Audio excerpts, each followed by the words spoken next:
सभी दर्शकों का मैं नलिनी स्वागत करती हूँ। भारत के प्रसिद्ध मंदिरों में से एक है विश्व प्रसिद्ध सबरीमाला का मंदिर। यहाँ हर दिन लाखों लोग दर्शन करने के लिए आते हैं। हाल ही में सुप्रीम कोर्ट ने सबरीमाला मंदिर में महिलाओं के प्रवेश पर लगा प्रतिबंध भी हटा दिया।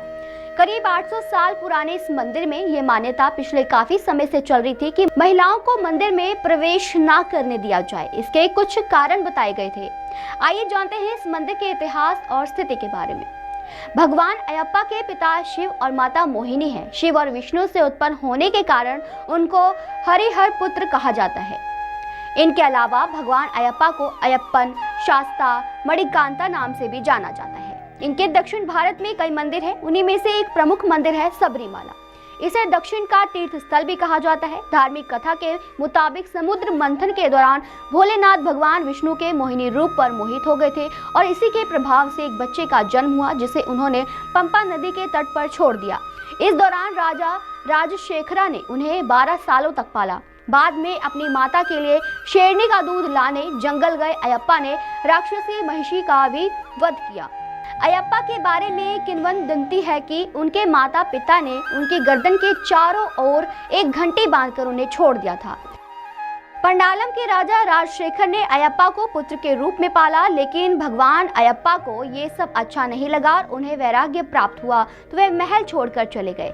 कुछ पुराणों में अयप्पा स्वामी को शास्ता का अवतार माना जाता है। भारतीय राज्य केरल में सबरीमाला में अयप्पा स्वामी का प्रसिद्ध मंदिर है, जहाँ विश्व भर से लोग शिव के इस पुत्र के मंदिर में दर्शन करने के लिए आते हैं। सबरीमाला का नाम शबरी के नाम पर पड़ा। वही शबरी जिसने भगवान राम को जूठे फल खिलाए थे और राम ने उसे नवधा भक्ति का उपदेश दिया था।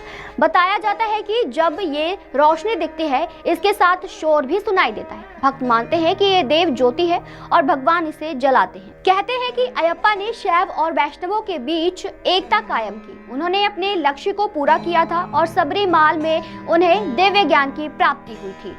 यहाँ आने का एक खास मौसम और समय होता है। जो लोग यहाँ तीर्थ यात्रा के उद्देश्य से आते हैं, उन्हें 41 दिनों का कठिन व्रताम का पालन करना होता है। तीर्थ यात्रा में श्रद्धालुओं को ऑक्सीजन से लेकर प्रसाद के प्रीपेड कूपन तक उपलब्ध कराए जाते हैं। दरअसल मंदिर 914 मीटर की ऊंचाई पर है और केवल पैदल ही वहां पहुंचा जा सकता है।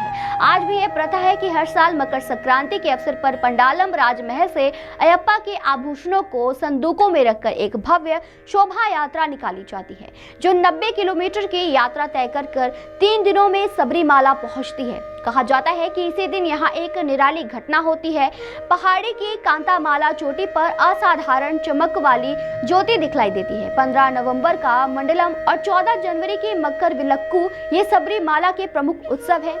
मलयालम पंचांग के पहले 5 दिनों और विष्णु माह यानी अप्रैल में ही इस मंदिर के तट खोले जाते हैं। इस मंदिर में सभी जाति के लोग जा सकते हैं, लेकिन 10 साल से 50 साल की उम्र की महिलाओं के प्रवेश पर मनाही की गई है। सबरीमाला में स्थित इस मंदिर प्रबंधन का कार्य इस समय त्रावणकोर देवस्थान बोर्ड देखती है। चारों तरफ से पहाड़ियों से घिरा हुआ यह मंदिर केरल की राजधानी तिरुवनंतपुरम से 175 किलोमीटर दूर पहाड़ियों पर स्थित है। इस मंदिर तक पहुंचने के लिए 18 पावन सीढ़ियों को पार करना पड़ता है, जिनके अलग अलग अर्थ भी बताए गए हैं। पहली 5 सीढ़ियों को मनुष्य की 5 इंद्रियों से जोड़ा जाता है। इसके बाद वाली 8 सीढ़ियों को मानवीय भावनाओं से जोड़ा जाता है। अगली 3 सीढ़ियों को मानवीय गुण और आखिरी 2 सीढ़ियों को ज्ञान और अज्ञान का प्रतीक माना जाता है। इसके अलावा यहाँ आने वाले श्रद्धालु सिर पर पोटली रखकर पहुँचते हैं। वह पोटली नैवेद्य, भगवान को चढ़ाई जाने वाली चीजें जिन्हें प्रसाद के तौर पर पुजारी घर ले जाने को देते हैं, से भरी होती है। यहाँ मान्यता है कि तुलसी या रुद्राक्ष की माला पहनकर, व्रत रखकर और सिर पर नैवेद्य रखकर जो भी व्यक्ति आता है, उसकी सारी मनोकामनाएं पूरी होती है। इस मंदिर को लेकर आपका क्या कुछ कहना है, हमें कमेंट कर जरूर बताएं और देखते रहिए आत्मा चैनल। धन्यवाद।